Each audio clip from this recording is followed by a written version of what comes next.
तो हेलो प्यारे बच्चों, कैसे हैं आप सभी लोग। बेटा तो मैं आ चुका हूं बेटा एक प्यारे और इम्पोर्टेंट आपके सेशन में। ठीक है।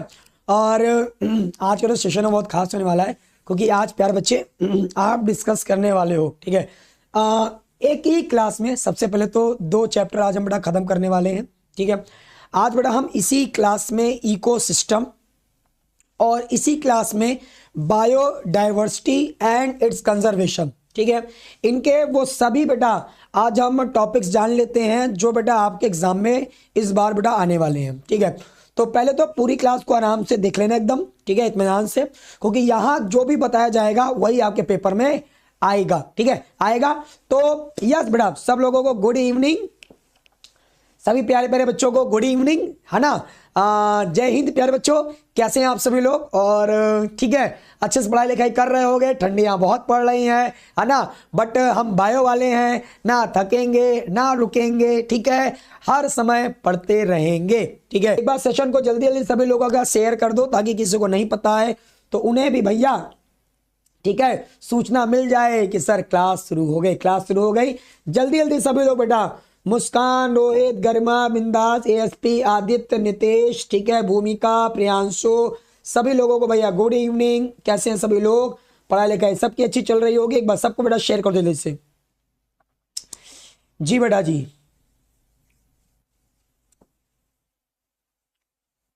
हाँ बेटा, समी, अख्तर, रोहित सब लोग आ गए बेटा। गरिमा बेटा,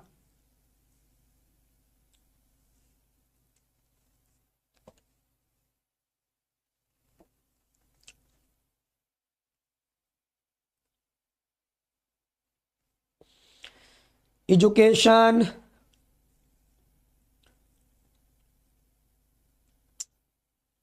चौधरी जी भैया,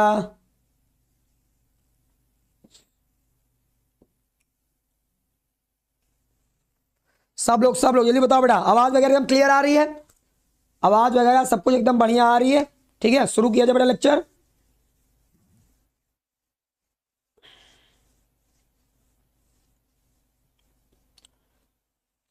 हाँ,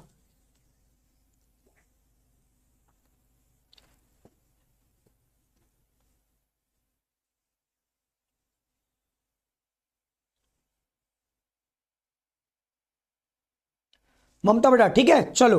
तो अब हम प्यारे बच्चों, ठीक है, आज का सेशन बहुत इंपॉर्टेंट होने वाला है, क्योंकि सबसे इंपॉर्टेंट तो बेटा आज हम दो चैप्टर डिस्कस कर रहे हैं। ठीक है, पहला चैप्टर हमारा इंग्लिश में बेटा इको सिस्टम हम लोग बोलेंगे। ठीक है, इंग्लिश में इसको इको सिस्टम हम लोग बोलेंगे, और हिंदी भाषा में बेटा इसको हम लोग पारितंत्र बोलते हैं। तो आज शुरुआत करेंगे सबसे पहले इको सिस्टम मतलब पारितंत्र से। पारितंत्र के बारे में सबसे पहले बेटा हम लोग समझते हैं। पहला बेटा जो क्वेश्चन आएगा, पारितंत्र का एक और नाम बताओ बेटा। सो पारितंत्र का बेटा एक और नाम होता है पारितंत्र या पारिस्थितिक तंत्र या इको सिस्टम। क्या होता है बेटा पारितंत्र। बेटा सबसे पहले और इंपॉर्टेंट चीज समझो कि जो पारितंत्र है, इस शब्द का सबसे पहले बेटा प्रयोग किसने किया था, एजी टेंसले ने। पारितंत्र बेटा सबसे पहले किसने प्रयोग किया था बेटा, पहला क्वेश्चन यही आ जाएगा आप लोगों से। पारितंत्र बेटा क्या होता है, तो ध्यान समझो बेटा, वातावरण के सभी सजीव और निर्जीव घटकों के पारस्परिक संबंधों तथा प्रक्रियाओं द्वारा प्रकट होता है। तो बेटा वातावरण में सजीव घटक हैं, मनुष्य वगैरह, चिड़िया, कौवा, ठीक है, चील, सब बेटा सजीव घटक हैं। ठीक है। अब निर्जीव घटक कौन कौन बेटा होंगे, तो बेटा जैसे जल हो गया, वायु हो गई, ठीक है, सूर्य का प्रकाश हो गया, निर्जीव घटक। तो सजीव और निर्जीव घटकों के बीच जो पारस्परिक संबंध होता है उसी को बेटा हम बोलते हैं पारितंत्र। ठीक है, चलो अब प्यारे बच्चों, विश्व पारिस्थितिक तंत्र। देखो जो पारितंत्र होता है ना, ये बहुत जटिल और विशाल होता है। पारितंत्र में एक आता है प्राकृतिक और एक आता है कृत्रिम। पारितंत्र के प्रकार, तो पारितंत्र के दो प्रकार होंगे बेटा, एक होता है आपका प्राकृतिक और एक होता है बेटा कृत्रिम। प्राकृतिक पारितंत्र जो होता है बेटा, ये अपने आप बनने वाला बेटा पारितंत्र है, और जो कृत्रिम पारितंत्र होता है वो मानव निर्मित बेटा पारितंत्र होगा। तो प्राकृतिक पारितंत्र जो होता है बेटा, ये आपका स्थलीय और जलीय पारितंत्र में बेटा बेटा है, नोट करेंगे बेटा आप लोग, ठीक है। और स्थलीय पारितंत्र में बेटा आएगा आपका घास के मैदान, ठीक है, वन बेटा, मरुस्थलीय पारितंत्र और पर्वतीय पारितंत्र बेटा, ये चारों बेटा इसमें पढ़ेंगे हम लोग। कृत्रिम पारितंत्र में बेटा हम लोग क्या क्या पढ़ने वाले हैं? एक्वेरियम, कृषि भूमि, अंतरिक्ष, पारिस्थितिक तंत्र बेटा। हाँ बेटा, क्लियर? चलो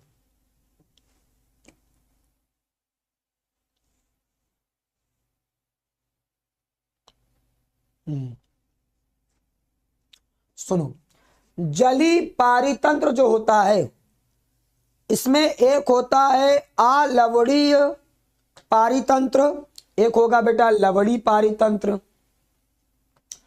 जो अलवणीय पारितंत्र होगा, इसमें हम पढ़ेंगे बेटा तालाब, नदी, झरने, झीलें, क्योंकि इसमें बेटा आपका लवण नहीं पाया जाएगा, यह बहुत कम होगा। और लवणीय पारितंत्र में बेटा हम लोग क्या पढ़ेंगे? समुद्र, लवणी, झीलें आदि। जी बेटा, क्लियर है? जल्दी बताओ। हाँ बेटा, पहले पूरा पारितंत्र का बेटा ये बना लेना, पहले फ्लो चार्ट, पारितंत्र में क्या क्या चीजें बेटा आती हैं, बनाओ उसको फटाफट जल्दी से पहले। हाँ, गुड इवनिंग बेटा सब लोगों को। बेटा पारिस्थितिक तंत्र का ही एक और नाम होता है पारितंत्र, ठीक है जी। हाँ, नोट कर लिया होगा बच्चों ने। चलिए, तो प्यारे बच्चों, इसको हम लोग बनाने के बाद जो है आगे की तरफ बढ़ने वाले हैं बेटा अब। और अब हम बेटा बढ़ने वाले हैं इसके बाद अगले टॉपिक की तरफ,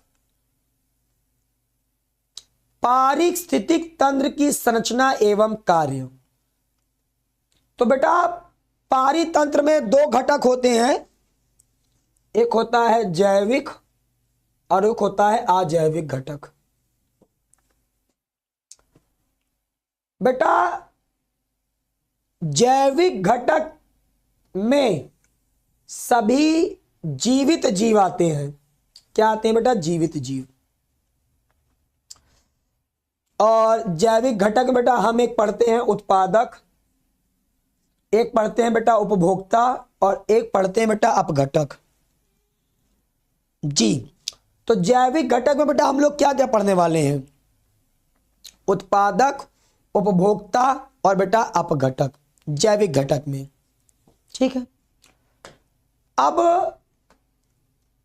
हाँ, नोट करते चलना बेटा, फोटो जरूर खींचते चलना, एकदम परफेक्ट जो 100% पेपर में आने वाला है बस वही बेटा बताने वाला हूं मैं जी बेटा। जो आपको इस बार 2024 बोर्ड एग्जाम में मिलने वाला बस वही टॉपिक बेटा आप देख रहे हो, 100% एग्जाम में आने वाला टॉपिक है ये जी। अब सुनो बच्चों, उत्पादक क्या होता है बच्चों? इसके अंतर्गत स्वापोषी पौधे आते हैं जो अपना भोजन स्वयं बनाते हैं, उसे उत्पादक कहते हैं बेटा। शैवाल, ब्रायोफाइटा सब उत्पादक हैं। उपभोक्ता क्या होता है बेटा? इसके अंतर्गत आने वाले जीव बेटा दूसरे जीवों पर निर्भर होते हैं, क्योंकि यह अपना भोजन स्वयं नहीं बनाते, उपभोक्ता कहलाते हैं। एवं अपघटक क्या होगा बेटा? अपघटक जो होगा बेटा, ये आपका सबसे इंपॉर्टेंट क्या खासियत है कि जो अपघटक है बेटा, ये ऐसे जीव इसके अंतर्गत आते हैं जैसे जीवाणु है, कवक है, ये सब।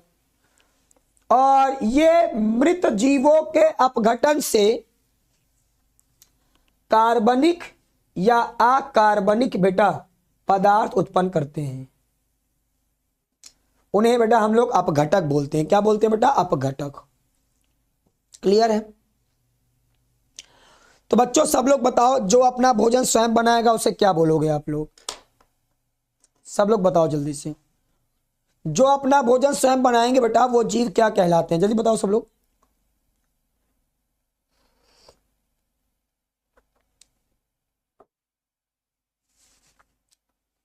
हम्म,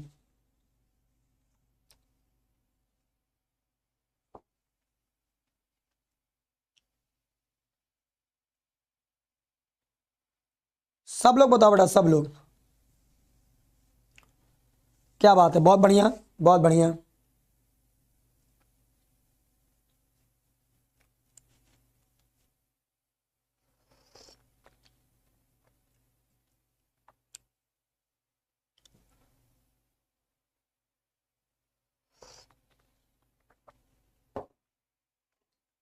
क्या बात है, बहुत बढ़िया। अब आगे सुनो बेटा,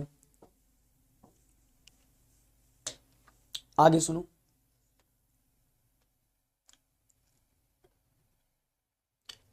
अब मान लो उपभोक्ता का प्रकार पूछ लेगा, तो उपभोक्ता बेटा तीन प्रकार के होते हैं, ठीक है? ज्यादातर एक होता है बेटा आपका प्राथमिक उपभोक्ता, ऐसे जीव जो अपना भोजन स्वयं नहीं बना सकते तथा प्रत्यक्ष या अप्रत्यक्ष रूप से प्राथमिक उत्पादक पर निर्भर रहते हैं। मतलब इसमें वो जीव आते हैं बेटा जो अपना भोजन स्वयं नहीं बनाते हैं, लेकिन ये अपना भोजन पौधों से या सीधे या किसी और तरीके से प्राप्त करेंगे। उन्हें बेटा हम लोग बोलते हैं प्राथमिक उपभोक्ता। क्लियर है बेटा? जी।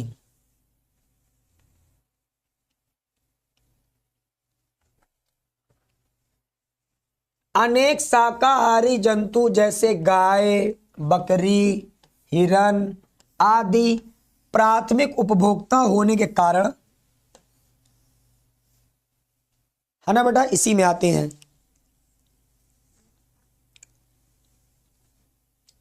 क्लियर हो गया बेटा?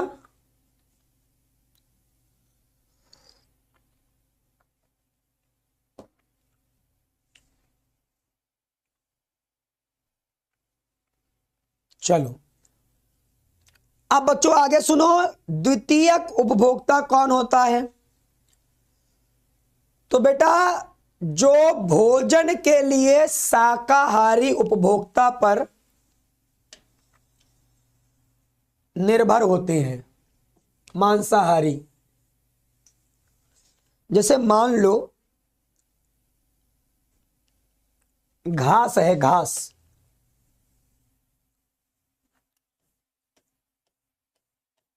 अब जो घास है बेटा, सब लोग ध्यान सुनो, घास, घास को खाया बेटा टिड्डा, टिड्डा को खाया बेटा मेढक, मेढक को खा लिया बेटा सांप। अब आप मुझे बताओ, सबसे पहले बेटा भोजन किसने बनाया? घास ने। तो घास को क्या बोलेंगे बेटा हम लोग? उत्पादक। ये भोजन को बनाएगा, उत्पादक। सबसे पहले घास को किसने खाया बेटा? टिड्डा ने। तो इसको बोलेंगे प्राथमिक उपभोक्ता।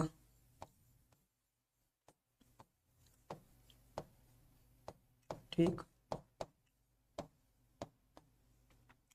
टिड्डा को खाया बेटा मेढक ने, तो इसको बोलेंगे बेटा द्वितीयक उपभोक्ता।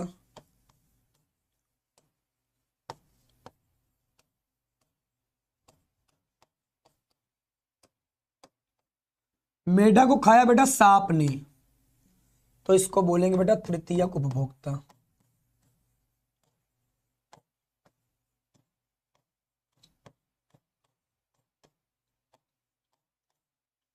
ठीक, जल्दी बताओ आप यहां तक।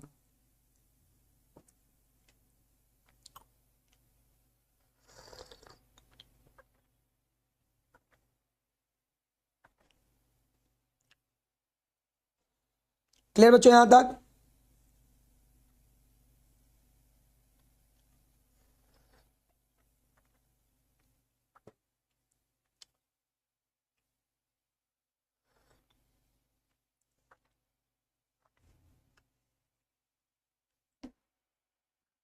बच्चों यहां तक सब लोग बताओ बेटा, यहां तक क्लियर हो गया तो फिर आगे बढ़ा जाए बेटा। ये समझ में आ गया बेटा आप लोगों को?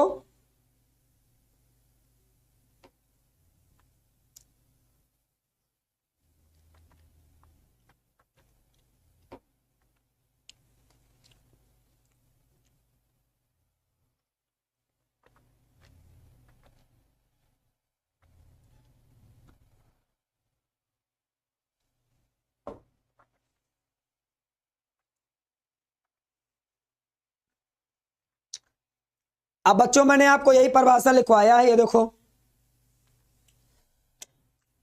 ये तृतीयक उपभोक्ता बेटा। बेटा सरल सी भाषा में अगर मैं बताऊं तो जो पेड़ पौधों को खा रहे हैं, है ना, जंतु, उन्हें आप बोलेंगे प्राथमिक उपभोक्ता। ठीक है, फिर उस जंतु को जो खाएगा दूसरा जंतु, उसको बोलेंगे द्वितीयक उपभोक्ता। और उस जंतु को भी जो और खाएगा दूसरा, है ना, कोई जंतु, उसको बोलेंगे तृतीयक उपभोक्ता। क्लियर हो गया?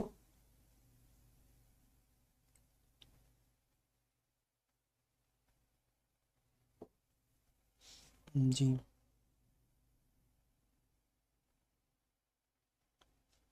चलिए अब प्यारे बच्चों, अजैविक घटक में कौन कौन आएगा? कुछ उपभोक्ता बेटा उच्च मांसाहारी प्रवृत्ति के होते हैं, जिनको दूसरे जंतु मारकर नहीं खा सकते, इन्हें उच्च या शीर्ष उपभोक्ता कहते हैं। उदाहरण शेर, चीता, बाघ, शार्क, मगरमच्छ, गिद्ध और मोर बेटा। जी बेटा अजैविक घटक पढ़ लो जल्दी से फटाफट। इसके अंतर्गत बेटा आपका कार्बनिक, अकार्बनिक पदार्थ सम्मिलित हैं, जैसे कार्बन, नाइट्रोजन, सल्फर, है ना। और अजैविक घटक में एक होता है बेटा कार्बनिक पदार्थ और एक होता है बेटा, यहां तो अकार्बनिक पदार्थ होगा, एक होगा अकार्बनिक पदार्थ और एक होगा बेटा हमारा कार्बनिक पदार्थ। दो तरह के बेटा इसमें पदार्थ आते हैं। अकार्बनिक पदार्थ जो है, अकार्बनिक पदार्थ में बेटा क्या क्या चीजें आती हैं? अकार्बनिक पदार्थ जैसे potassium, phosphorus, calcium, magnesium, manganese आदि बेटा इसमें आएंगे। और कार्बनिक पदार्थ बेटा जैसे आपका कार्बोहाइड्रेट, वसा, फैट, ये सब बेटा आपके कार्बनिक पदार्थ में आते हैं।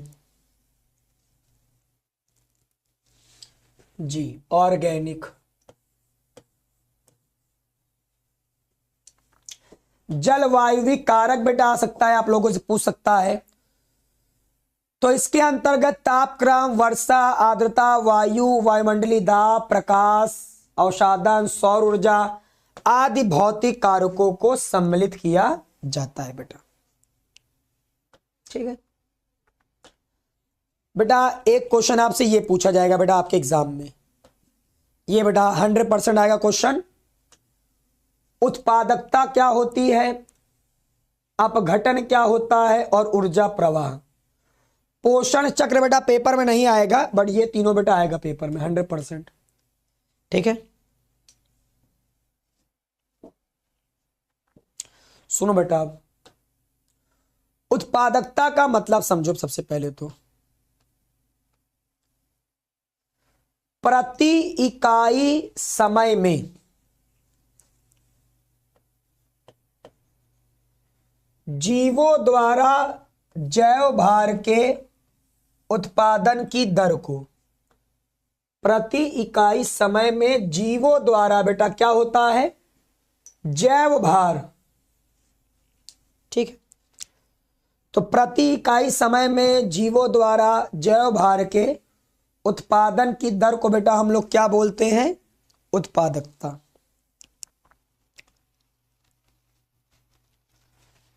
बेटा उत्पादकता को प्रायः ग्राम पर मीटर स्क्वायर पर ईयर या कैलोरी पर मीटर स्क्वायर प्रति ईयर द्वारा व्यक्त किया जाता है बेटा जी।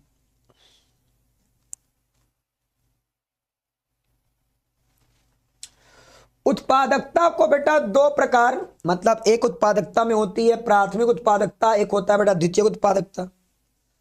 प्राथमिक उत्पादकता क्या होती है बेटा, बेटा सूर्य की विकिरण ऊर्जा को कार्बनिक पदार्थों के रूप में संग्रहित करने की दर प्राथमिक उत्पादकता कहलाती है। मतलब बेटा सूर्य की जो विकिरण ऊर्जा होती है उससे कार्बनिक पदार्थ बनेगा, मतलब पौधे प्रकाश संश्लेषण करके बेटा भोजन बनाएंगे, तो इसी दर को बेटा हम लोग बोलते हैं प्राथमिक उत्पादकता। ठीक,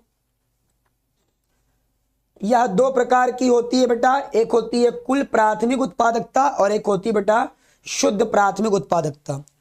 तो सबसे पहले हम बच्चों बात करने जा रहे हैं कुल प्राथमिक उत्पादकता क्या होती है। देखो बेटा प्रकाश संश्लेषण द्वारा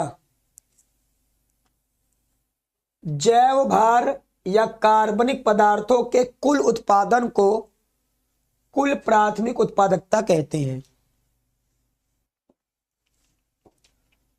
और उत्पादकों को श्वसन क्रिया के बाद जो बचा हुआ जैव भार होगा उसी की दर को बेटा हम लोग क्या बोलते हैं, शुद्ध या वास्तविक उत्पादकता। मतलब कुल प्राथमिक उत्पादकता में से श्वसन में जितनी ऊर्जा खर्च हो जाएगी इसको माइनस कर दोगे तो क्या आ जाएगा बेटा तुम्हारा एनपीपी, नेट प्राइमरी प्रोडक्टिविटी। ये वही पढ़ाया था ना बेटा, अभी ये मैंने पढ़ाया था, ये एनपीपी, ये एनपीपी, इसमें मतलब ये जीपीपी में से इसको माइनस कर दो, श्वसन में जितनी ऊर्जा खर्च हो रही है तो बेटा बचा रह जाएगा आपका ये एनपीपी। श्वसन के बाद जितनी ऊर्जा बची रह जा रही है वही है बेटा आपकी एनपीपी। बेटा ये 100% पेपर में आएगा, 100%। ठीक है, आ भी चुका है बेटा एग्जाम में। ये बेटा परिभाषा नोट कर लीजिएगा, बहुत सटीक परिभाषा आप एकदम नोट कर रहे हो एकदम बढ़िया से। ठीक है, उत्पादकता बेटा ये हमारा बहुत इंपॉर्टेंट टॉपिक बच्चे डिस्कस कर रहे हैं ये, और एकदम 100% आएगा बेटा ये तो। चलो आ जाए बेटा आगे बढ़े, चलिए आगे डिस्कस करते हैं बेटा। इसके बाद हम लोग द्वितीयक उत्पादकता क्या होती है बेटा। उत्पादकों द्वारा संग्रहित ऊर्जा का उपयोग द्वितीयक उत्पादकता कहलाती है बेटा। उपभोक्ता प्राप्त ऊर्जा का कुछ भाग उत्सर्जन तथा अधिकांश भाग श्वसन शरीर के देखभाल में प्रयोग कर लेते हैं। इस प्रकार की संग्रहित ऊर्जा को ही बेटा हम लोग बोलते हैं द्वितीयक उपभोक्ता, सॉरी उत्पादकता।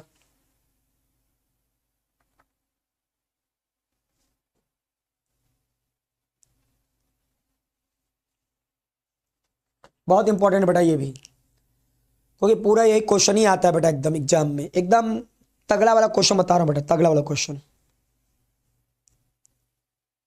चलो आगे सुनो बच्चों।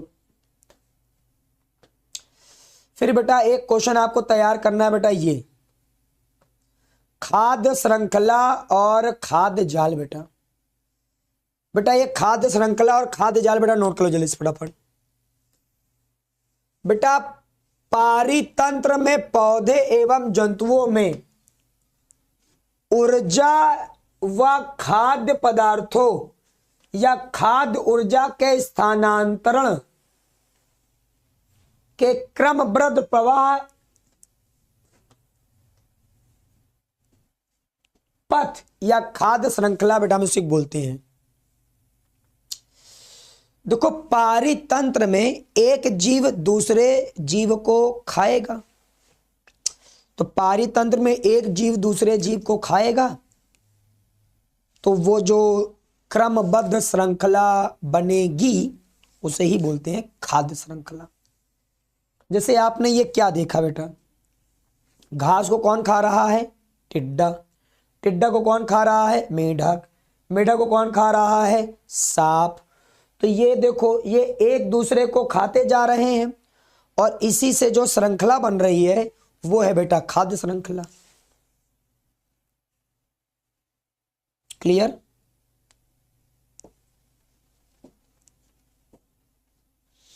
ये एग्जाम्पल नोट कर सकते हो आप।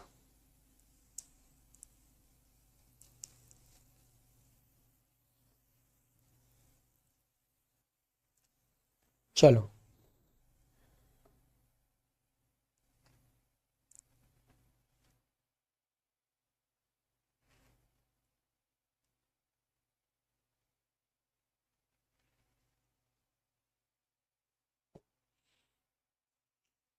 बच्चे नोट हो गए यहां तक? आप सुनो बेटा आगे। खाद्य श्रृंखला के बाद बेटा एक टॉपिक पढ़ लेना पारिस्थितिक पिरामिड। बेटा ये पिरामिड वाला क्वेश्चन भी आता है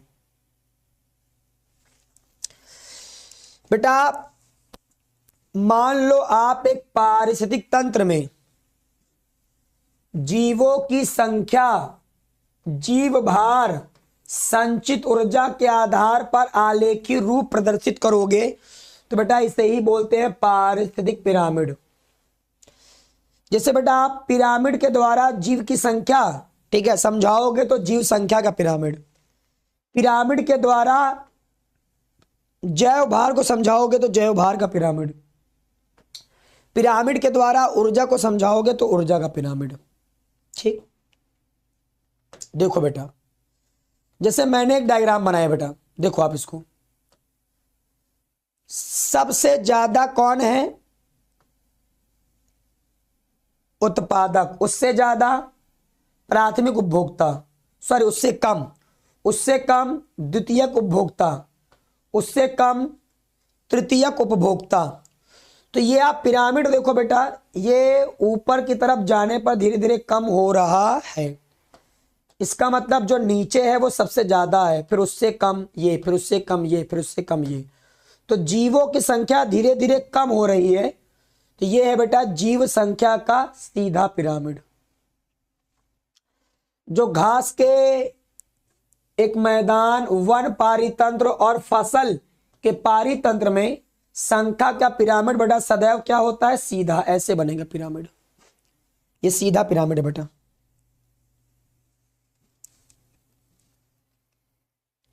जल्दी बताओ बेटा, जीव संख्या का सीधा पिरामिड बना लोगे सब लोग? हाँ, जीव संख्या का सीधा पिरामिड बेटा बना लोगे सब लोग? जल्दी बताओ फटाफट।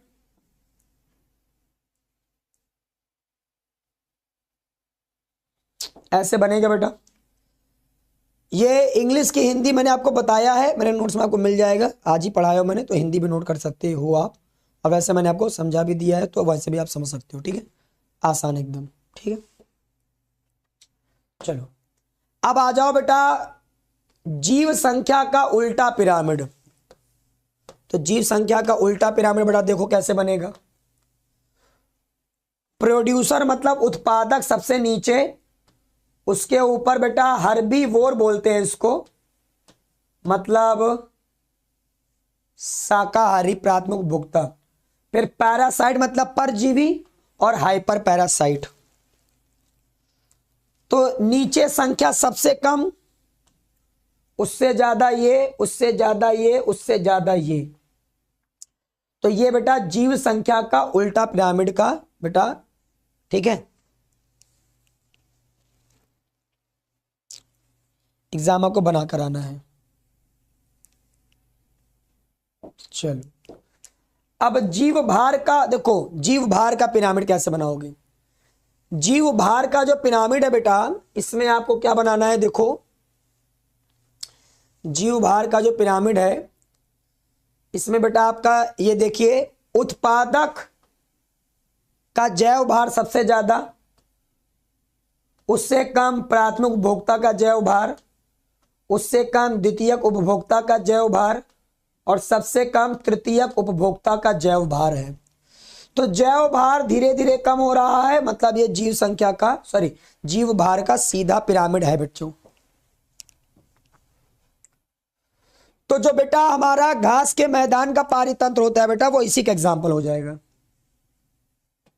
जी बेटा, घास मतलब जो वन का पारितंत्र है, या घास के मैदान भी बोल सकते हैं बेटा, ठीक है।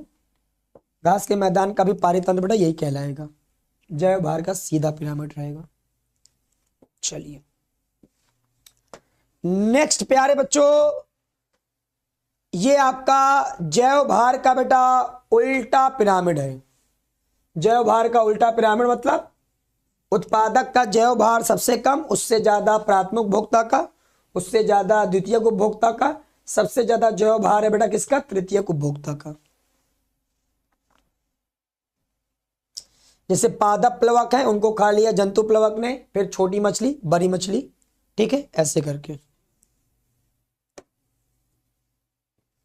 Yes sir.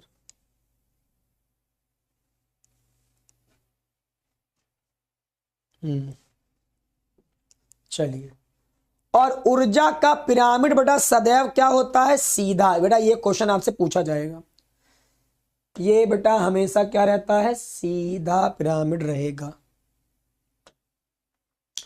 और ये आप इसको इस तरह बनाओगे ऐसे, ये इसमें भी बेटा आप घास के मैदान को बता, ठीक है, सकते हैं।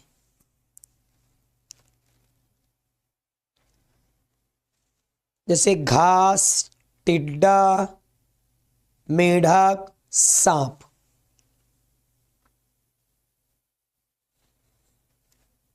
जी 100% बेटा एक क्वेश्चन आ सकता है, इसलिए आप इसको जरूर से जरूर पढ़ लेना, ठीक है। तो पारितंत्र में आपको बेटा इतना तैयार करना है अच्छे से। पारितंत्र में अगर आपने इतना तैयार कर लिया तो कोई क्वेश्चन इससे बाहर से नहीं मिलने वाला। और अब हम बात करते हैं बेटा जैव विविधता। जैव विविधता की थोड़ी सी बात कर लेते हैं अब हम लोग। थोड़ा बच्चों को जैव विविधता से क्वेश्चन क्या आएगा चल रहा हूं मैं बताने बेटा आप लोगों को। जैव विविधता से 100% बेटा आने वाला क्वेश्चन जा रहा हूं प्रैक्टिस कराने।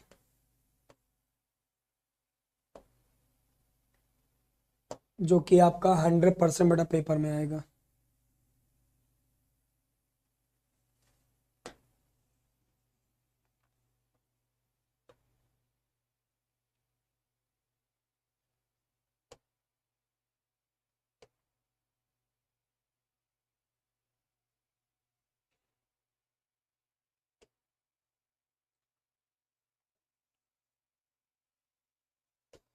तो प्यारे बच्चों अब हम लोग बात करने चल रहे हैं बेटा जैव विविधता की। आ जाओ जल्दी जल्दी, जैव विविधता डिस्कस करते हैं हम लोग बेटा। जैव विविधता में क्या पढ़ के आप लोग जाना अच्छे से कि कोई क्वेश्चन आपका छूट ना पाए। अब मैं आप लोगों से डिस्कस करने जा रहा हूं बेटा जैव विविधता।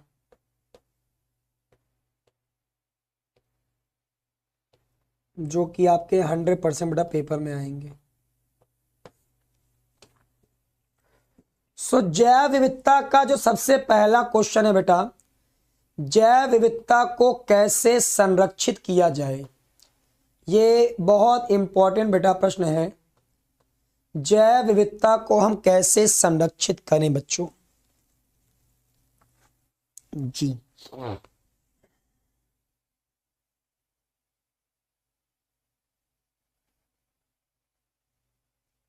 क्या बात है है ना। सुनो बेटा, तो जैव विविधता को हम कैसे संरक्षित करें बेटा, ध्यान सुनो अब। तो जैव विविधता को संरक्षित करने का बेटा सबसे पहला तरीका देखो क्या है। अरे बेटा बोर्ड में आने वाला ही क्वेश्चन बता रहा था, ये बोर्ड में ही आएगा,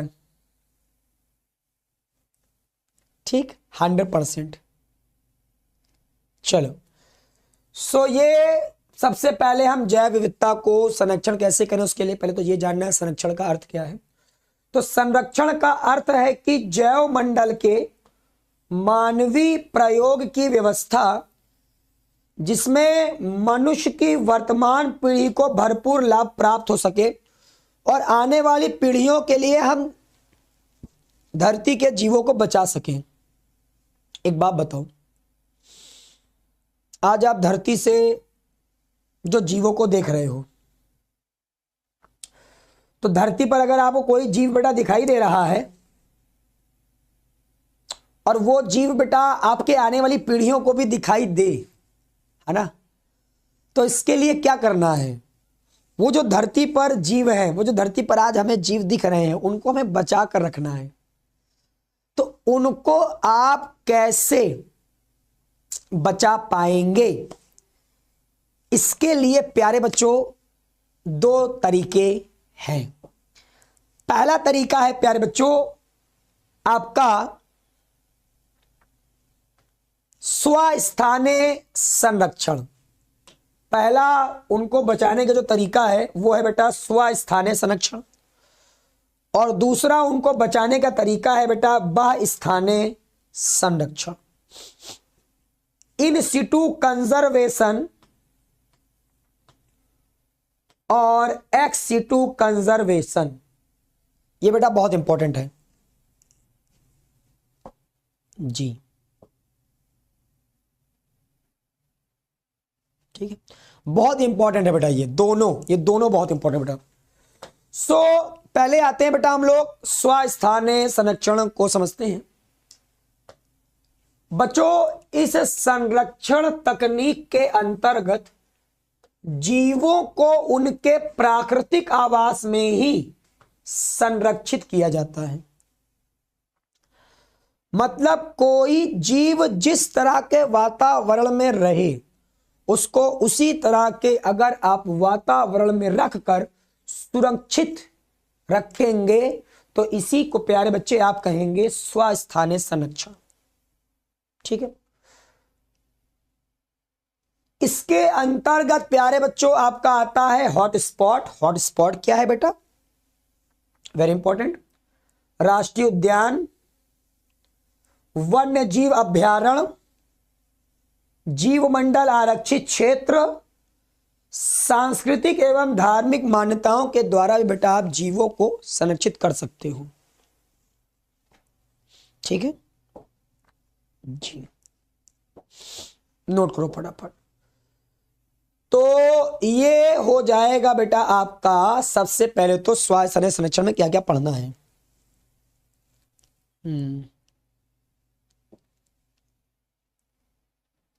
क्या बात है सर,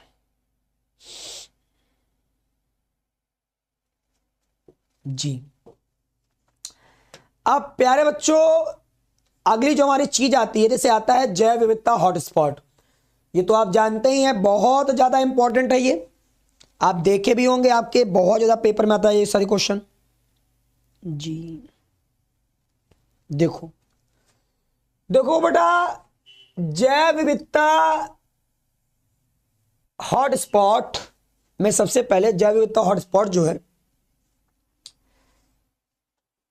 यहां अत्यधिक जाति समृद्धि पाई जाती है।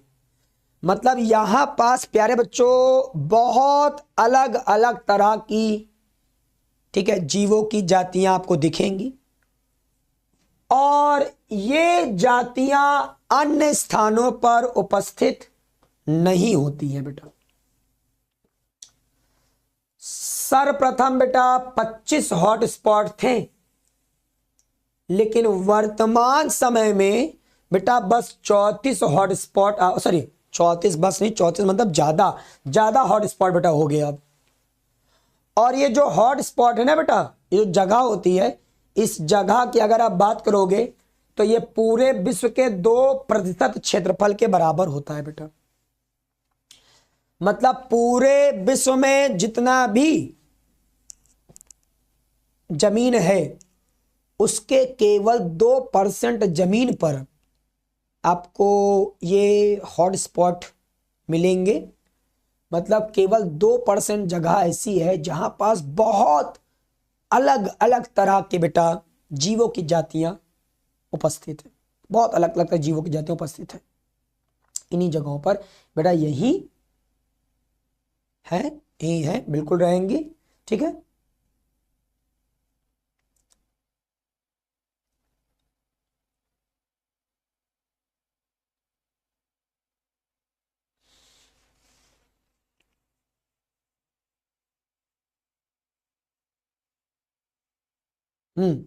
तो हॉटस्पॉट बहुत इंपॉर्टेंट है। वर्तमान समय में संख्या भी बेटा बहुत पूछता है, तो 34 बेटा, 34 34 है बेटा इस समय। जी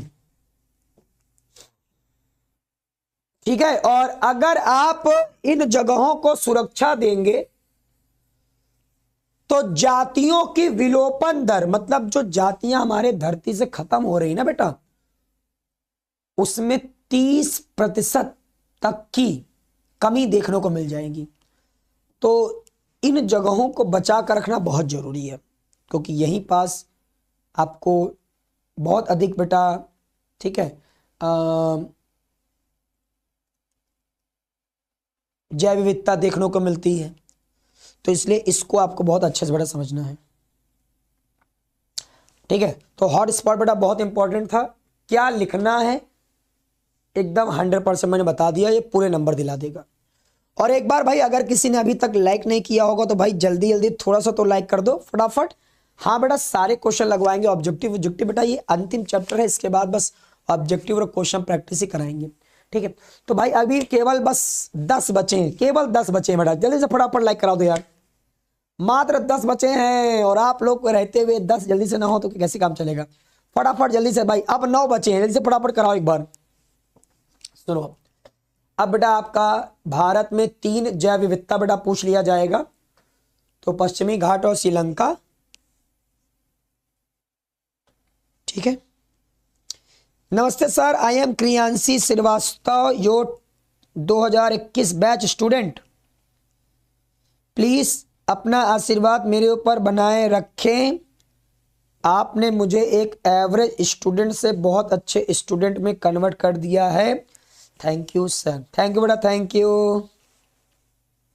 और मेरा आशीर्वाद बेटा आपके साथ हमेशा है। हाँ मुझे याद है, क्रियांशी पढ़ती थी 2021 बैच में। ठीक है, यूट्यूब पर हम लोगों ने पढ़ाना शुरू किया था 2021 बैच में, तो मतलब पढ़ा रहे थे तो यूट्यूब पर फिर क्लासेस चलना शुरू हुई थी। कोविड के दौर के बाद ही क्लासेस वगैरह, है ना, तो उस दौरान बच्ची ने पढ़ा था और बहुत अच्छे नंबर लाए थे। ठीक है, तो अच्छा लगता है ना। और आप लोग जरूर से जरूर बिल्कुल लाइव आया करो। हाँ, अच्छा लगता है कि पुराने हमारे बैच के बच्चे लाइव आते हैं। ठीक है, और एक टीचर के लिए सबसे बड़ा जो इम्पोर्टेंट बात की जाए कि क्या है सबसे महत्वपूर्ण आपके लिए क्या है, तो ये आपके बच्चे। ठीक है, इंसान जिंदगी में कुछ भी कर ले, लेकिन जो सबसे इम्पोर्टेंट है वो ये है कि हमने जीवन में क्या किया और क्या हमारे जीवन से कुछ लाभ पहुंचा। ठीक है, अन्य लोगों के जीवन में, तो वो सबसे इम्पोर्टेंट है। ठीक है, तो मेरे लिए जीवन में सबसे इम्पोर्टेंट यही है कि बच्चों के लिए जितना भी कुछ हो सकता है उतना कुछ मैं कर सकूं। ठीक है, बस यही हमेशा जिंदगी भर करता रहूंगा। जी सर, जी। तो बच्चों अब देखो राष्ट्रीय उद्यान क्या है बेटा। बेटा राष्ट्रीय उद्यान वन्य जीवन एवं पारिस्थितिक तंत्र दोनों के संरक्षण के लिए सुनिश्चित होते हैं बेटा। इसमें शिकार करना, पशु चराना बेटा मना होता है। इसमें व्यक्तिगत स्वामित्व नहीं दिए जाते हैं। इनकी स्थापना एवं नियंत्रण बेटा केंद्र सरकार के अंतर्गत होती है, परंतु इनकी जो व्यवस्था है, संबंधित अधिकार राज्य सरकार के अधीन होता है बेटा। जी क्लियर? Yes sir. बेटा 6 बचा हुआ है, जल्दी से यार, 6 बचे हैं बस, अब 5 बचा है। जल्दी से यार, जल्दी जल्दी फटाफट, 5 बचा है, जल्दी जल्दी फटाफट यार, जल्दी जल्दी मेहनत कराओ फटाफट। हाँ अब देखो, इसके बाद प्यारे बच्चों आप लोगों को तैयार करना है वन्य जीव अभ्यारण्य। बेटा ये भी नोट कर लेना। अभ्यारण्यों का उद्देश्य केवल वन्य जीव का संरक्षण करना होता है, अतः इसमें व्यक्तिगत स्वामित्व, लकड़ी काटने, पशुओं को चराने आदि की अनुमति इस प्रतिबंध के साथ दी जाती है कि इन क्रियाकलापों से वन्य प्राणी प्रभावित ना हो। इनकी स्थापना एवं नियंत्रण राज्य सरकार बेटा करती है। और बेटा भारत का प्रथम राष्ट्रीय उद्यान बहुत ज्यादा पेपर में बेटा आता है, नोट कर लेना बेटा, ठीक है? हो गया बेटा नोट। जिम कॉर्बेट राष्ट्रीय उद्यान बहुत इंपॉर्टेंट है, बहुत इंपॉर्टेंट है गुरुजी, ठीक है? चलो यस बेटा, हो गया।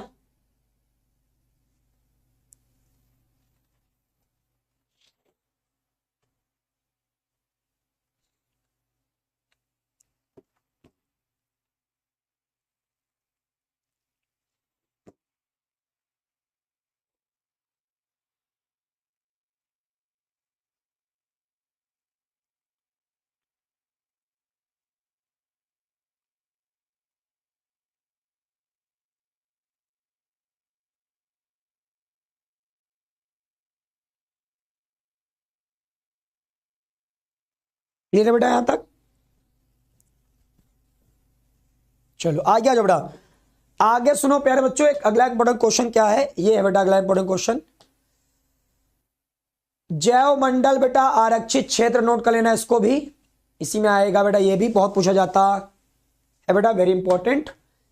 ये बहुउद्देशीय प्रतिबंधित सुरक्षित क्षेत्र होते हैं जो जैव विविधता को संरक्षित करते हैं। इनमें बेटा मूल आदिवासी लोग भी रह सकते हैं, ठीक है? इसमें 3 भाग होगा, कोर अनुक्षेत्र, बफर अनुक्षेत्र, और तीसरा प्यारे बच्चों कुशल योजना अनुक्षेत्र। तो जैव मंडल आरक्षित क्षेत्र बेटा इंपॉर्टेंट है। जी बेटा जी, चलिए प्यारे बच्चों की कृपा से, यस बेटा बिल्कुल, आप लोगों ने जो कहा था वो पूरा कर दिया भाई, ये होती है बात एकदम, क्या बात है। चलिए जो जैव मंडल आरक्षित क्षेत्र है बेटा, उसमें मान लो जहां मानवीय क्रिया या हस्तक्षेप की अनुमति नहीं होती है वो होता है कोर अनुक्षेत्र। जहां मानवीय क्रियाओं की सीमित अनुमति प्रदान की जाती है वो होता है बफर अनुक्षेत्र। और जहां पास बेटा मानव के लाभार्थ उत्पादों को प्राप्त करने की पूरी अनुमति दी जाती है, लेकिन पारिस्थितिक तंत्र को नुकसान की अनुमति नहीं होती है, इसमें जीव जंतु उस क्षेत्र के मूल आदिवासी अपने पशुधन के साथ निवास करते हैं। तो ये हमारा जो क्षेत्र है बेटा, ये है कुशल योजना अनु, ठीक है बेटा? जैव मंडल क्षेत्र में नोट कर लो, योजना क्षेत्र बेटा, तो ये आपका ये अनुच्छेद सब लोग नोट कर लो। तो ये जैव मंडल आरक्षित क्षेत्र बेटा, ये भी आ सकता है पेपर में।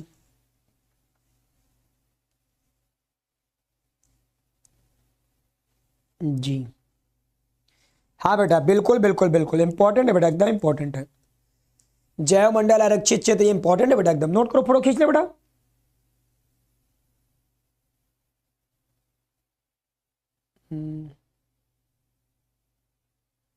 आगे सुनो बच्चों, इसको भी नोट कर लेना। और फिर बेटा हम लोग आते हैं अपने अगले नंबर पर। बेटा सांस्कृतिक एवं धार्मिक मान्यताएं। तो भारत एक भावना प्रधान देश है। इसके अंतर्गत लोगों की भावनाएं पेड़ों व जानवरों से साथ भी गहराई से जुड़ी होती हैं। इसलिए बहुत से वृक्ष, जानवर, पर्वत, जंगल आदि धार्मिक मान्यताओं के कारण आज बचे हुए हैं बेटा। इनमें से कुछ निम्न है, ठीक है। मंदिरों के कारण कुमाऊं क्षेत्र के देवदार वन सुरक्षित हैं। मेघालय की जनजातियां के वन तथा खासी की पहाड़ियां सुरक्षित हैं। राजस्थान के अरावली पहाड़ियां बेटा सुरक्षित है। छत्तीसगढ़ में सरगुजा, चंदा और बस्तर क्षेत्र बेटा सुरक्षित है। तो हमारे यहां धार्मिक मान्यताएं जुड़ी हैं बेटा, ठीक है।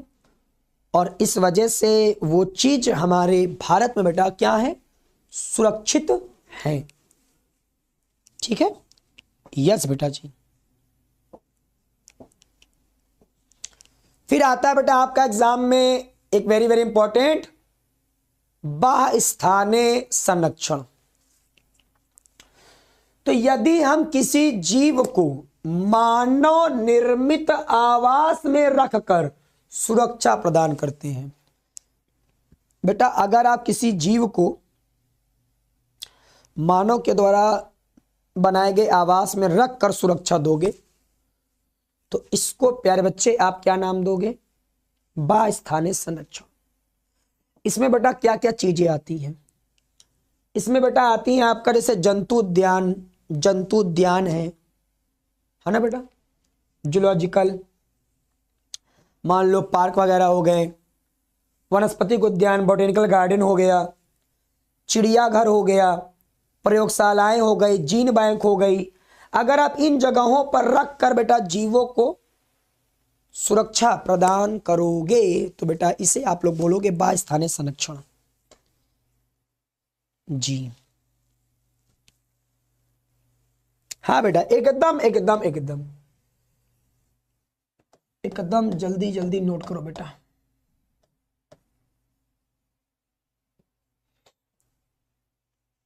ठीक। और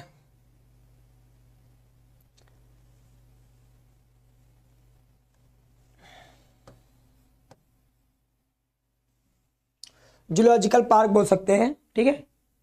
इंग्लिश में जूलॉजिकल पार्क बेटा ज्यादा आसान रहेगा।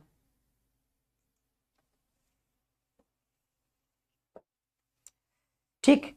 अब इन्हीं के बारे में थोड़ा बहुत भी अगर लिख दोगे तो उसमें नंबर मिल जाएगा। जैसे क्या लिखना है तो मैं बता देता हूं। तो जैसे आप लिख दो बेटा ये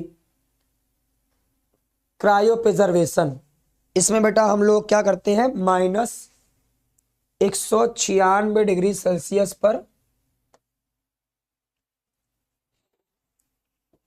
जीवों को संरक्षित, ठीक है, रखते हैं।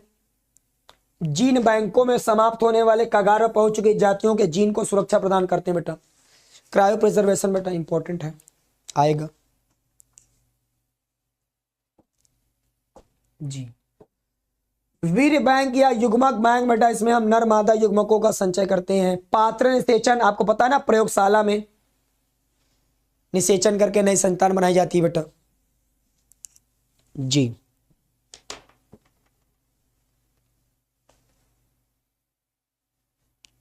क्लियर? जल्दी बताओ बेटा, जल्दी बताओ। ये बता लोगे, ये इंपॉर्टेंट है। कितना लिखना है, एकदम सटीक इतना लिख के आना है एग्जाम में बेटा, ठीक है। इतना अगर आपने लिख दिया, वो जो मैंने आपको बताया था बहुत इंपॉर्टेंट क्वेश्चन बताया था वो, ठीक है।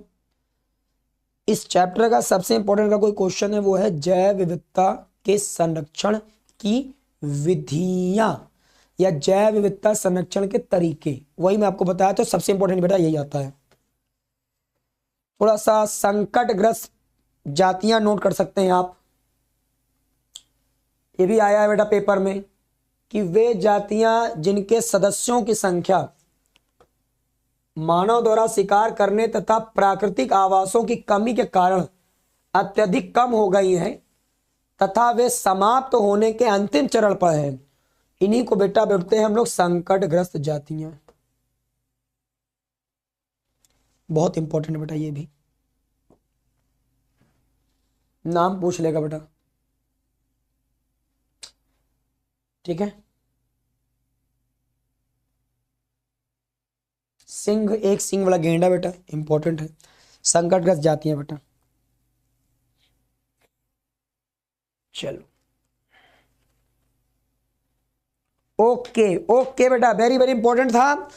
और इसके अलावा बेटा अगर थोड़ा सा कुछ और पॉइंट जैसे रेड डाटा बुक बेटा पूछ लेगा आप लोगों से,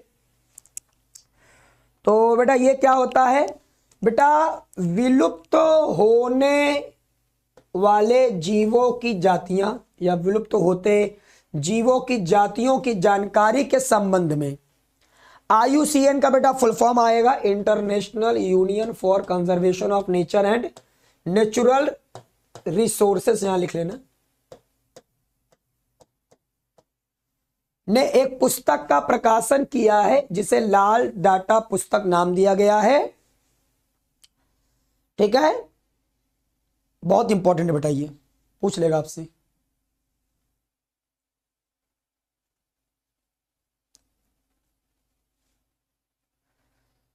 तो जो जातियां बेटा विलुप्त हो रही हैं, सूची मिल जाएगी बेटा आप लोगों को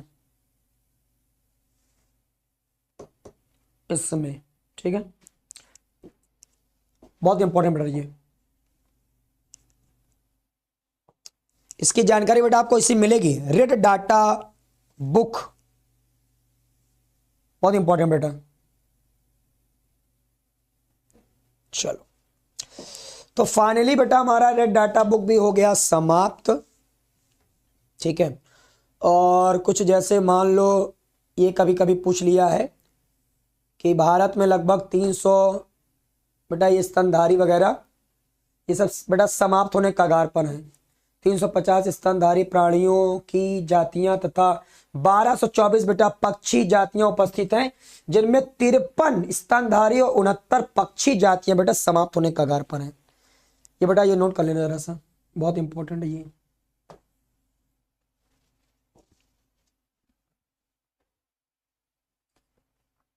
ठीक, तो ये बता लेना सब लोग अच्छे से। और इसके बाद बेटा फिर आपका ये चैप्टर का बेटा सारा जो इंपॉर्टेंट पॉइंट है और जो 100% पेपर में आने वाले बेटा टॉपिक इस चैप्टर के वो भी बेटा हमारे समाप्त हो गए हैं। तो इनको सब लोग अब अच्छे से तैयार कर लें, समय बहुत कम बचा हुआ है, पढ़ना बहुत ज़्यादा है। इतना अगर आपने तैयार कर लिया तो इस चैप्टर से आपको बढ़िया से सारे क्वेश्चन मिल जाएंगे बेटा, ठीक है। दोनों चैप्टर के, यस बेटा, हाँ। तो सब लोग क्या करना, सब लोग आज मैंने इस क्लास में जितने भी बेटा दोनों चैप्टर्स के टॉपिक बताए हैं उनका स्क्रीनशॉट ले लिए होगे आप, उनको कॉपी में एक बार लिख जरूर लेना और प्रैक्टिस जरूर कर लेना। कितना लिखना है ये भी मैंने आपको बताया है, तो ये बड़ी इंपॉर्टेंट चीज है, क्योंकि उतने वर्ड में आप लिखोगे तो कोई क्वेश्चन नहीं छूट के आएगा। बहुत ज्यादा लिखने के चक्कर में अगर जब रह जाते हैं बच्चे तो कई चीजें बेटा छूट जाती हैं, कई क्वेश्चन आपसे छूट जाएंगे। तो ये गलती ना हो जाए आपसे, इसलिए आपको पूरा बताया जा रहा है कि बेटा कैसे कितना लिखना है। हो जाएगा बेटा, सब लोग जल्दी बताओ फटाफट फिर, ठीक है। पढ़ाई करो अच्छे से, मिलते हैं बेटा अगली क्लास में। प्यारे बच्चों आप सब लोग अपना खूब खूब ख्याल रखना।